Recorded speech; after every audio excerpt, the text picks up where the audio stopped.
It's over. 2-minute warning. 2-minute warning. That's all? Yeah, that's all. I had 2 fear of missing out though. He's not taking questions, I'm sorry. He has a meeting. He has a meeting across the street. Right.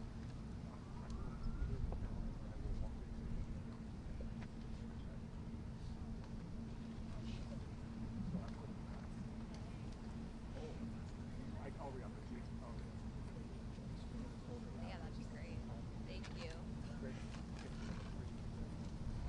Very good. Thank you. I will make sure that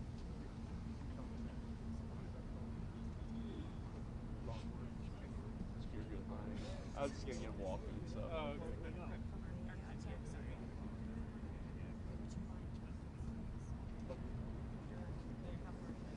Oh, I think that's fine. That's fine. Yeah, yeah. Oh, okay.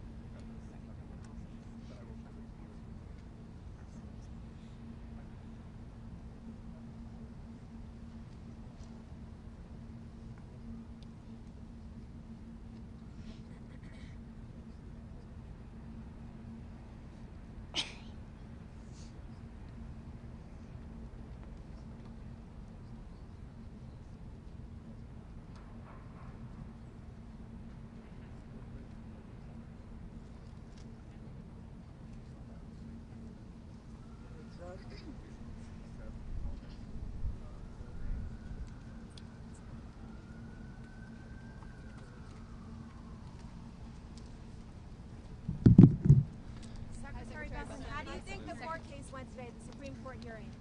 I think it went very well. I think the Solicitor General made a very powerful case for the need for the President to have the IEPA powers, and I believe that the other side, in a way, fell flat on their face. But that'll be up to SCOTUS. Secretary Bessent, what's the plan B if the Supreme Court ultimately rules against the President's powers? We're not going to discuss that now. Secretary Bessent. Why does the President keep talking about raising revenue when Can you elaborate on what Secretary the President Bessent. means when he says this case is literally a case of life and death, sir? Well, it gives him the ultimate negotiating authority. And if you want to talk about life and death, let's talk about the fentanyl tariffs. That is life and death. Hundreds of thousands of Americans die every year, and the fentanyl tariffs brought the Chinese to the negotiating table in Busan, Korea, and we have taken them down by half. And for the first time, the Chinese have agreed to work with the U.S. on the precursor chemicals. So that is life and death. That we were at a tipping point in the economy with these trade deficits. That was a problem. And sometimes the best tariffs are the ones that never get enforced. That the President threatened 100% tariffs after the Chinese on October 8th threatened to put export controls on rare earth magnets from Chinese products that had 0.01%. Every camera, every iPhone here would have been subject to a Chinese control. Because he had the ability to threaten the 100% tariff, he was able to successfly execute on foreign policy. Secretary Bessent. Secretary Bessent. It was revealed the IRS direct file program will be canceled. What's the rationale, reasons behind that? I think that we have better alternatives. It wasn't used very much, and we think that the private sector can do a better job. Secretary Bessent. The economy was a major driver in getting folks to the polls yesterday. Has the administration done enough to address the daily costs of life and the cost of living? Well, the first thing we had to do was to stop the incredible Biden-flation. And if you look, MIT just published a story or a study that said 44% of the inflation came from the huge budget deficit that the Biden administration ran up. We've actually brought the deficit down. So before we can address the affordability, we had to stop the arc up. And we are working every day. Gasoline prices are down, interest rates are down, and I believe we have a great economic story to tell. I am also the IRS commissioner, and what we are seeing is that working Americans, from the one big beautiful bill, no tax on tips, no tax on overtime, no tax on Social Security, deductibility of auto loans, that Americans are going to be getting very substantial refunds in the first quarter. They'll change their withholding. They'll get the wage increases then. And the other thing too, there's affordability on one side and there are wage increases on the other.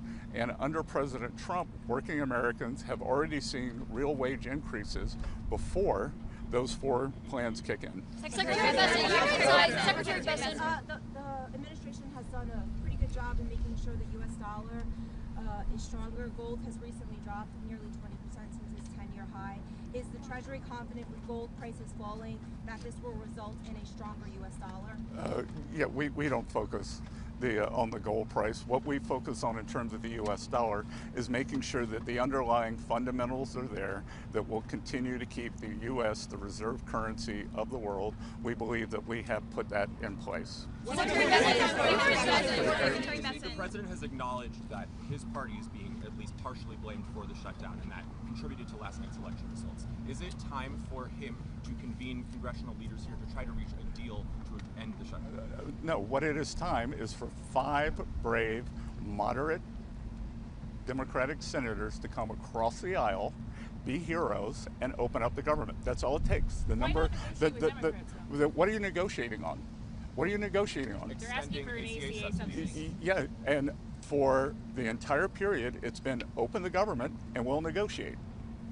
You were inside the court today as the Solicitor General was making the argument saying that actually the revenue from tariffs is just incidental. Both you and President Trump have touted how much money has come from the tariffs. So is it the argument that John Sauer made in court today that they are not designed to really generate revenue, or is it what you and President Trump have said outside of the court? No. I think you're confused, Caitlin. That they are coincident, and I have said many times before that tariffs are a shrinking ice cube. You begin with the tariff income because you put up the tariff wall. The ultimate goal is balance. So we want to bring back manufacturing. So as that happens, tariff income will go down. The income tax receipts domestically will go up. Domestic manufacturing will go up. So the goal is balance. But the president is You are talking about what the administration has done in terms of cost of living, but when do you think that voters will actually start feeling that? Is it when the tax returns sort of happen next year? Like when do people actually feel the consequences of it? I think they're already feeling it at the gas pump, and we'll see. We're actually going through a Treasury and doing a study on blue state, red state, because a lot of the problems lies with the state governments. When you look, what was the issue in New Jersey? Energy prices. Who did that? Governor Murphy. What's the problem in New York? Energy prices. Who does that?